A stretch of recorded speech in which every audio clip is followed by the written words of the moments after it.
After the demise of Roe versus Wade, the fight against abortion became a rallying point for many conservative voters. And now, with the re-election of Donald Trump, pro-life activists have become even bolder. John Ramos has got that story. At last year's March for Life, the Supreme Court had just struck down Roe v. Wade. This year, it feels like every branch of the government is sympathetic to the cause. Still, there are those here who insist this is not a political movement.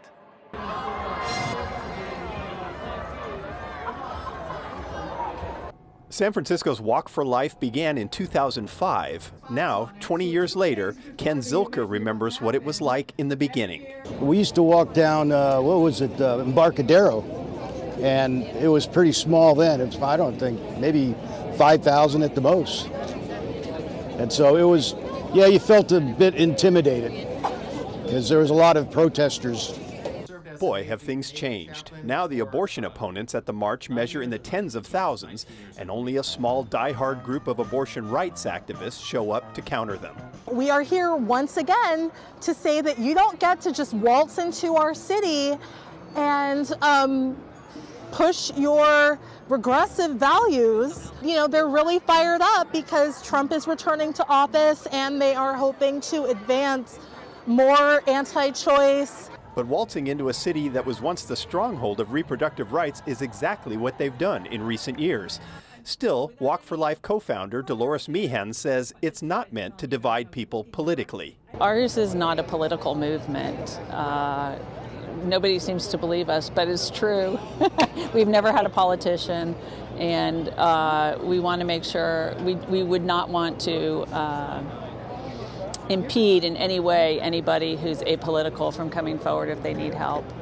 They may not have intended it, but it's definitely become a political battleground. President Trump did not refer to abortion in his inaugural speech, but on Friday, he rescinded a pair of Biden executive orders that expanded access and defined abortion as health care.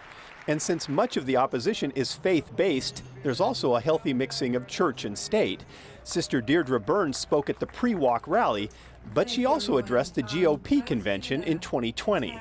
President Trump will stand up against Biden-Harris, who are the most anti-life presidential ticket ever. We have to speak truth about how evil that is. This is a battle it's not a political battle between the Republicans and the Democrats. It's between God and the devil. It sure sounds political, but as someone who's being cast in the role of the devil, abortion rights activist Christina Lee admits her side may have become a bit too institutionalized in its approach.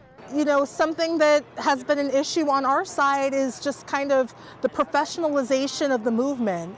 And so when the movement is your job, you know, you might not be as fired up as when you're feeling like, you know, this is my life at stake. These are the lives of my families, of my siblings at stake here. Pro-life, pro-life, pro-life. Everyone in the abortion debate seems to feel that lives are at stake, and that's why few people are willing to compromise, which is another thing that the movement has in common with American politics right now.